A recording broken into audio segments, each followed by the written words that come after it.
Ang nakakakilabot na hula ni Nostradamus sa taong 2027. Mahigit 450 taon nang bumabalot sa misteryo ang mga propesiya ni Nostradamus. Ngunit matapos ang pandemya, lumalalang tensyon sa pagitan ng mga bansa at sunod-sunod na krisis sa buong mundo, marami ang muling bumabalik sa kanyang mga isinulat. May babala na naman daw siya sa taong 2027. Pang-10, ang hula tungkol sa China at sa Ilog ng Silangan. Isa sa mga pinakakilalang interpretation sa mga isinulat ni Nostradamus ay ang kaugnayan ng tinatawag na Great Plague at River of the East. Ayon sa ilang tagapagpaliwanag, ito ay maaaring tumukoy sa China at sa pinagmulan ng COVID-19. Dahil dito, muling sumikat ang pangalan ni Nostradamus at nagsimulang usisain ng marami kung may iba pa ba siyang isinulat na maaaring tumukoy sa mga susunod na pangyayari. Pang-9, posibleng digmaan sa pagitan ng China at Amerika. Ayon sa kanya, lumalala ang tensyon sa pagitan ng mga makapangyarihang bansa. Binanggit ang pagdami ng mga armadong labanan, paghina ng pandaigdigang kooperasyon, at pagtaas ng panganib ng mas malawak na digmaan. Dahil sa kasalukuyang sitwasyon ng mundo, may mga tagapagpaliwanag na iniuugnay ito sa tumitinding alitan sa pagitan ng China at Estados Unidos. Gayunman, hindi tahasang binanggit ni Nostradamus ang dalawang bansang ito. Isa lamang itong modernong interpretasyon. Pang-8, mas malalang pandaigdigang pandemya. Matapos ang COVID-19, marami ang muling tumingin sa mga isinulat ni Nostradamus. Ayon sa transcript, may mga naniniwalang maaaring magkaroon pa ng isa pang pandaigdigang pandemya na mas mapanganib at mas malawak ang epekto kaysa sa naranasan ng mundo nitong mga nakaraang taon. Pang-7, ang taong 2027 bilang pandaigdigang turning point. Isa sa pangunahing tema ay ang paniniwalang maaaring maging malaking pagbabago ang taong 2027.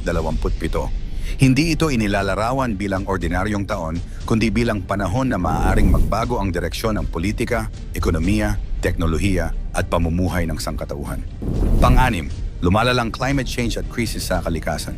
Binibigyang diin ang patuloy na paglala ng climate change, tumitindi ang init ng mundo, tumataas ang level ng dagat, lumalawak ang tagtuyot at dumarami ang mga wildfire at iba pang sakuna na maaaring magdulot ng malawakang epekto sa iba't ibang bansa.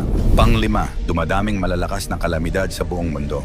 Isa pang binigyang diin ay ang pagdami ng malalaking kalamidad. Mas madalas umanong mararanasan ang matitinding lindol, baha, bagyo, at iba pang sakunang maaaring magdulot ng malaking pinsala sa maraming komunidad. Pang-4, pagbagsak ng pandaigdigang pagkakaisa. Ayon sa manghuhula, patuloy na humihina ang ugnayan ng mga bansa. Lumalalim ang hidwaan sa politika, tumitindi ang kompetisyon sa ekonomiya, at unti-unting nawawala ang pagtutulungan na dating nagpapanatili ng pandaigdigang kaayusan. Pang-8, krisis sa pananampalataya at pagkatao ng sangkatauhan. Hindi lamang mga digmaan at kalamidad ang binibigyang diin sa transcript. Ayon dito, dumarami rin ang mga taong nawawalan ng pag-asa, direksyon at pananampalataya habang patuloy na nahaharap ang mundo sa iba't ibang krisis. Pangalawa, pandaigdigang pagbagsak ng sibilisasyon. Isa sa mga pinakanakakakilabot na interpretasyon ay ang posibilidad ng pagbagsak ng kasalukuyang pandaigdigang kaayusan. Ayon sa transcript, maaaring magsabay ang matinding krisis sa ekonomiya, politika, digmaan, pandemya at kalikasan na magdudulot ng malaking pagbabago sa paraan ng pamumuhay ng sangkatauhan. Para sa ilan, ito ang simula ng isang bagong panahon. Para sa iba, isa itong matinding babala. At ang number 1, katapusan na ba ng mundo sa 2027?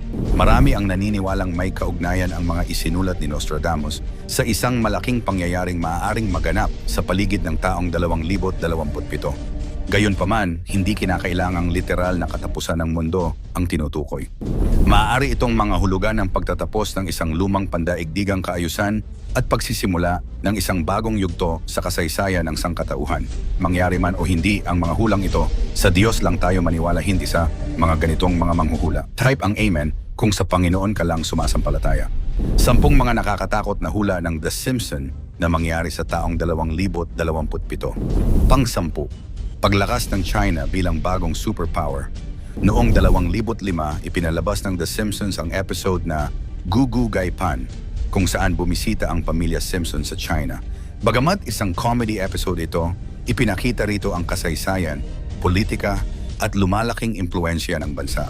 Pagkalipas ng halos 2 dekada, isa na ang China sa pinakamakapangyarihang ekonomiya at militar sa buong mundo. Lumalawak ang impluensya nito sa artificial intelligence, pandaigdigang kalakalan, at maging sa South China Sea.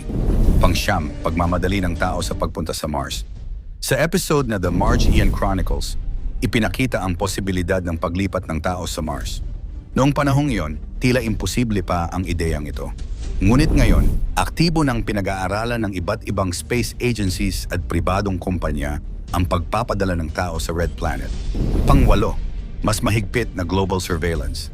Matagal nang ipinapakita ng The Simpsons ang paggamit ng makabagong teknolohiya upang subaybayan ang mga mamamayan. Sa kasalukuyan, mabilis nang lumalawak ang paggamit ng AI cameras, facial recognition, digital identification, at iba't ibang surveillance systems. Habang umuunlad ang teknolohiya, dumarami rin ang mga tanong tungkol sa privacy at kalayaan ng bawat tao. Pang-7, artificial intelligence na ang papalit sa mga ginagawa ng tao. Isa sa mga paulit-ulit na tema ng The Simpsons ang pag-usbong ng automation at artificial intelligence. Ngayon, ginagamit na ang AI sa edukasyon, negosyo, media, hospital, at maging sa paggawa ng mga pelikula. Marami ang naniniwalang sa mga susunod na taon, mas marami pang trabaho ang maaaring tuluyang mapalitan ng AI. Pang-6, pandaigdigang krisis sa ekonomiya. Sa maraming episode ng serye, ipinakita ang paghihirap ng mga ordinaryong pamilya, pagkawala ng trabaho, at pagtaas ng gastusin. Sa kasalukuyan, maraming bansa ang nahaharap sa mataas na inflation, mabigat na utang, at mabagal na paglago ng ekonomiya. Kapag nagsama-sama ang mga digmaan, kalamidad, at pandaigdigang alitan, maaaring mas lumala pa ang epekto nito sa kabuhayan ng milyon-milyong tao. Pang-5, panibagong pandaigdigang pandemya. Isa sa mga pinakasikat na episode ng The Simpsons ang Marge in Chains, kung saan mabilis na kumalat ang Osaka flu. Pagkatapos ng COVID-19, muling binalikan ng maraming manonood ang episode na ito. May mga panibagong naglalabasan ng mga bagong pandemya, kaya patuloy na nagbababala ang mga eksperto ng posibleng magkaroon ng panibagong outbreak sa taong 2027. Pang-4, sunod-sunod na malalaking kalamidad. Maraming episode ang nagpapakita ng malalaking sunog, pagbaha, pagsabog, at pagkawasak ng mga lungsod.